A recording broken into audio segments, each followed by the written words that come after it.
Lots of Tesla news today, let's dive in. Ford is cutting 2024 F-150 Lightning production plans by half, suppliers said. Didn't Ford have these huge EV plans? That's just embarrassing. The company cited changing market demand as the reason. Ford told suppliers to prepare for average volume of around 1,600 Lightnings a week starting in January. It assembles an average of 3,200 a week today. I expected things like this to start happening once the Cybertruck starts scaling, but wow. Ford did it sooner. Ford is like, we know that Cybertruck is coming.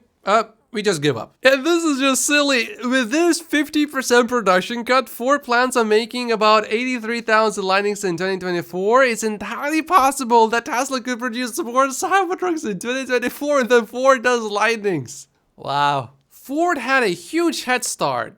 Almost 2 years, not quite, but almost, and yet is gonna be behind Tesla. The stock market reaction tells you everything that you need to know about Ford. The stock actually went up. Even though this is largely expected at this point, I am still stunned. Imagine what would happen if Tesla says, we're cutting Model Y production by half tomorrow. What would happen to the stock? Today's Tesla deliveries in China came in a bit lower than expected, and look at what happened. One thing that is super clear about the Lightning is that it will not have lightning fast production. Why would they want to keep losing dozens of thousands of dollars on each truck sold? I don't blame them, says James, but this means they are basically throwing in the towel on making EVs profitably. So yeah, I definitely agree. It's a huge deal, but it's not surprising at all if you have been paying attention. What did the CEO of Ford say before? Take that, Elon Musk. But Elon has a few words of wisdom. Grow food yourself is, I think, what Elon would tell Jim Farley. In the meantime, Lucid says its CFO, Chief Financial Officer, has resigned effective immediately. If a company is doing great and it's making money, okay, probably not that big of a deal, but because the company is not making money, it was just delisted from the NASDAQ 100 index, and it is struggling, and it is on the verge of bankruptcy if it doesn't raise more money. Yeah, things are not looking good, and investors see that. The stock dropped almost 10% so far already. And the scary part for Lucid investors here is this resignation was effective immediately. And I know someone's gonna say, oh, but didn't a similar thing happen to Tesla before? Yeah, but is Lucid growing 50% year over year still? No, they cut their production guidance by a lot, so this is very different. And it's embarrassing for Lucid. Okay, so this is a bit embarrassing for Tesla. The Cybertruck has a Christmas tree in the bed, but it is not making all the way back to the road. It is actually being towed by another truck. This is not helping Tesla. Certainly expect some negative headlines about this little video. The problem was that the Cybertruck did not have proper tires for the condition, so it is what it is. The poster on Instagram who got the images from a friend on the trail said that a software issue led to the vehicle having no lockers. Okay, so you gotta remember that was a prototype vehicle, and this is why Tesla was testing the vehicle. Tesla wants to push the Cybertruck to its limit and find out what else they need to improve. So this successfully accomplished that, except that there are some videos that look pretty embarrassing for Tesla. But the Cybertruck has so many reservations that it does not matter at all. Now, for those that do not like to get stuck in the snow, Hyundai and Kia just announced a breakthrough unveiling a new tire with retractable snow chains. It's a very interesting technology. Let's see if it actually ends up in the market. China reported 15,400 Tesla insurance registrations for the last week. Compared to the previous quarters, that's actually not bad, but compared to the previous week, yeah, it's not exactly great. But is this actually a big deal? We know that a lot of Model 3s were being prepared for export from Shanghai last week, so if these vehicles just went to the local market, I think the number would have been quite a bit higher. What would be disappointing to me this quarter is if we do not have a record quarter in China. Right now, we are clearly heading towards a new record. And to achieve a record quarter, we can actually have a disappointing week every single week. We can actually be slightly under these red dots here, and we would still have a record quarter. So either way, I'm fairly happy, but it would be nice if we could be over these red dots. And while James hoped for a larger number, this is pretty much almost exactly what he forecasted. Privately, he forecasted 15,000 per week for the last 4 weeks. So actually, the number was 400 ahead of his forecast for the subscribers that he has, paid subscribers. And also the good news here is we know that Model 3 demand, relatively speaking, is fairly high. Certainly, if we cut the prices, it will be high. So that volume from China is all coming from Model Y still. So once Tesla actually gets serious about moving Model 3 volumes in China, I think that number is going to shoot up. But I'm wondering, will we actually see this quarter? I'm not so sure, but James expects the Model 3 numbers to go up in these last 3 weeks in China. Tesla is going to build the largest purpose-built service center in North America in Vancouver, where I live. It will be 120,000 square feet. Wow.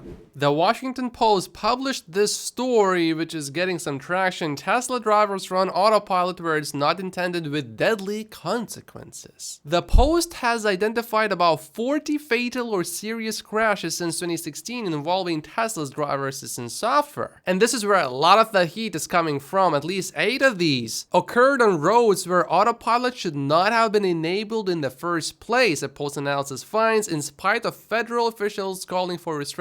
And it has some very strong and nasty accusations.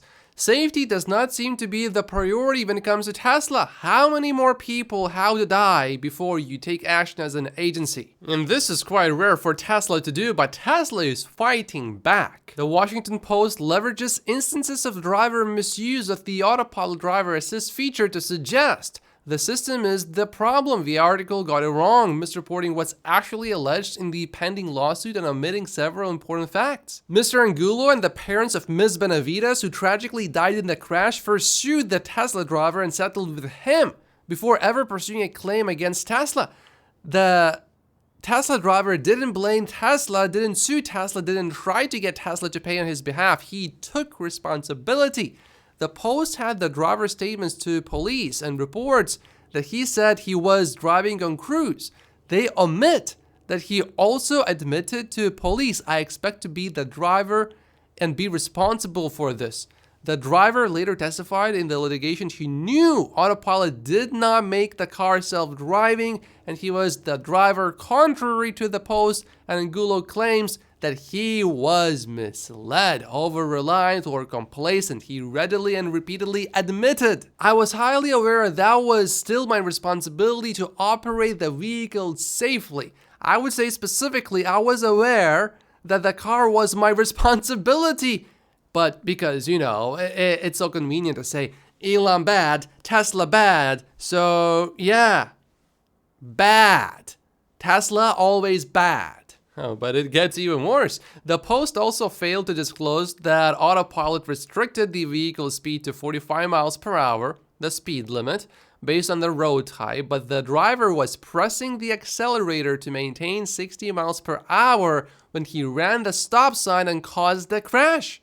The car displayed an alert to the driver that because he was overriding Autopilot with the accelerator, cruise control will not break. You know what makes me furious? Seeing people break the law, so basically speeding, and then blaming the system for their own stupid choices. So disgusting. Tesla just launched in Qatar. It's a tiny, small country in the Middle East, but we'll still take it. This is a seriously negative article about Tesla on electric. Tesla says DMV disregarded full self-driving life for so long, it should be allowed to keep going. The DMV has been aware that Tesla has been using the brand names Autopilot and full self-driving capability since 2014 and 2016 respectively. Tesla relied upon the DMV's implicit approval of these brand names, and it never communicated to Tesla that its advertising or use of the brand names was or might be problematic. Now, I personally have no problem with Tesla using full self-driving brand name as long as it is clear that it is beta.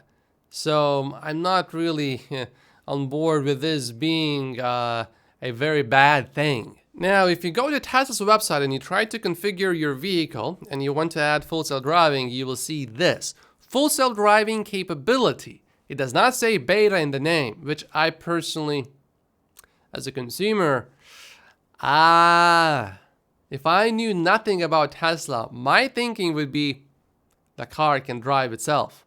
I don't really need to do much. But Tesla does say your car will be able to drive itself almost anywhere with minimal driver intervention and will continuously improve. There are a few ways to interpret this. One is to think that, oh, it can already do all of these things that Tesla just mentioned here. Another way to think about it is, oh, you're saying your car will be able to drive itself. You mean in the future, or it will be able to drive itself in the future once I get the car, which is, let's say, in a month? It's slightly ambiguous to me as a consumer. All functionality of basic autopilot, auto steer on city streets, traffic light, and stop sign control. And then, I like this part. The currently enabled features require active driver supervision and does not make the vehicle autonomous. I like this. So, legally speaking, I think Tesla is really safe here because it has this pretty long disclaimer. It's not hidden. It's in your face pretty much as long as you read the whole thing. But do most people read the whole thing? When's the last time you read everything? When you're buying something, did you read every single thing? When you buy something on Amazon, do you read every single thing on there? I don't. I look at the title and I look at the pictures and I buy the thing.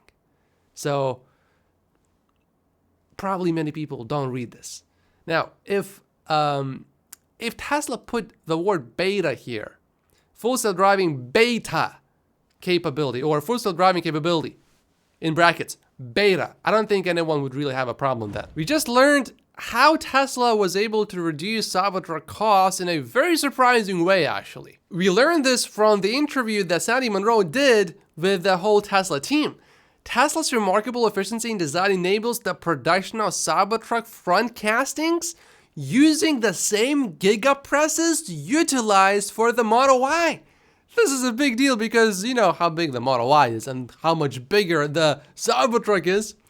Lars indicates that only 6,500 tons are necessary instead of 8,000 tons initially forecasted for the Cybertruck. Rather than replicating the errors made by those copying Tesla, they decided to eliminate certain things like triangles and grid structures, opting instead for a design that aligns more seamlessly with natural principles. The redesigned shape, which draws inspiration from patterns seen in rivers, facilitates smoother flow of the liquid metal, encountering reduced resistance. This decreased resistance means that a lower pressure is necessary, consequently reducing the required clamping force.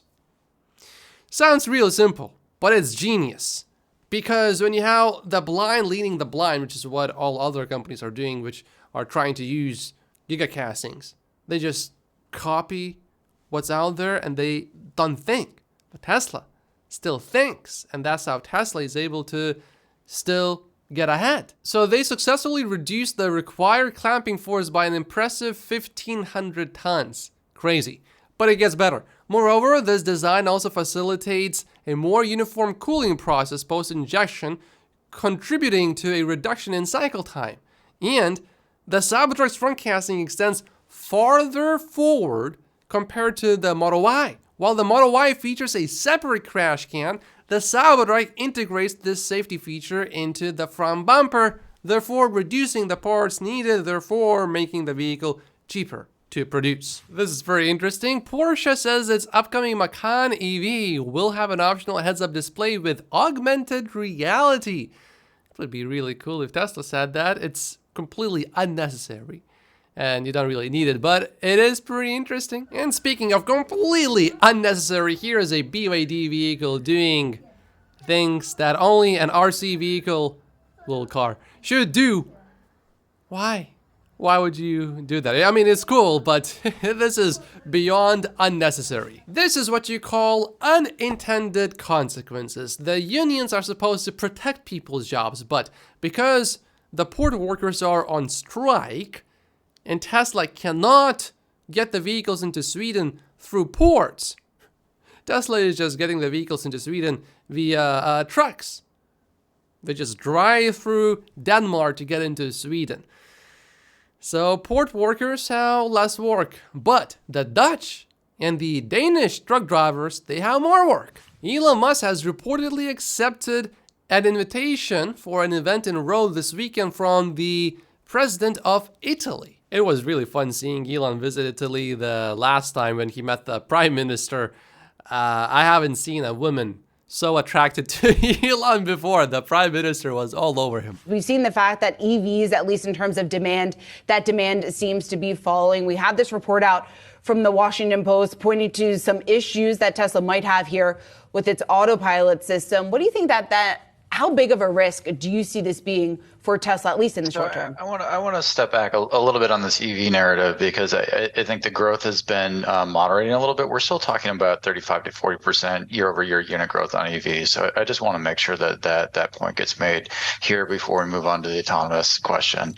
But the report from the Washington Post is important because it raises the debate that I think is happening within the industry about how to manage risk as you bring this new technology into the market and who's actually responsible for that risk. And the Tesla policy that we're seeing really puts the onus on operators to comply with the manual rather than putting some incremental controls on this. And underlying that is a belief from Tesla that the system is actually better than drivers. And so statistically, it's more, it's likely that these cars will perform better than a lot of drivers on the road. Whether that's real or perceived, by regulators and the general public is still to be determined. But I think the regulatory approach that we've seen so far is that the regulators are following the industry because the technology is moving so quickly. And as we go forward here, I think there's going to be more public concern and transparency that's necessary to really gain trust amongst the broader population around how these vehicles really do carry forward. But actually, we have data directly from Tesla. With Autopilot on, we have a collision once every 4.85 million miles on average. Without Autopilot on, we have a collision once every 1.4 million miles, which is still a lot better than the average, which sits at 652,000 miles. I think one big reason why that is because Tesla's collision warning system is really good. It sort of saved me one time. I don't think I would have ended up in a collision, but it made the experience a lot smoother because it warned me ahead of time. But you don't see that weighing on demand, at least for Tesla, in the near term until we get some more clarity on that? Yeah, absolutely. Tesla's got a brand issue, and this really started with Elon's acquisition of Twitter and his public persona and what he's got in that public discourse around his political views and whatnot. And so, as we move forward with this technology, I think it's a part of a larger branding issue for Tesla in terms of how they present themselves, because they were seen really as the leading company on bringing clean, safe vehicles to market. And now as the reality comes forward, there's a lot more going on here. And I think there's a lot of folks that have gotten concerned with supporting Elon Musk individually from a brand perspective. And there is this ongoing cost out program and kind of war of attrition that's happening in the EV space as well.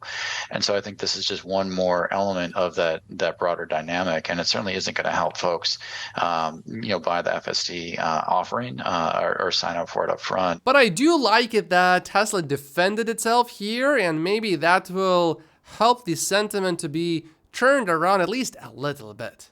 Farzad posted this and it caught my attention. In this tumultuous and difficult time, we unanimously stand in support of President Gay.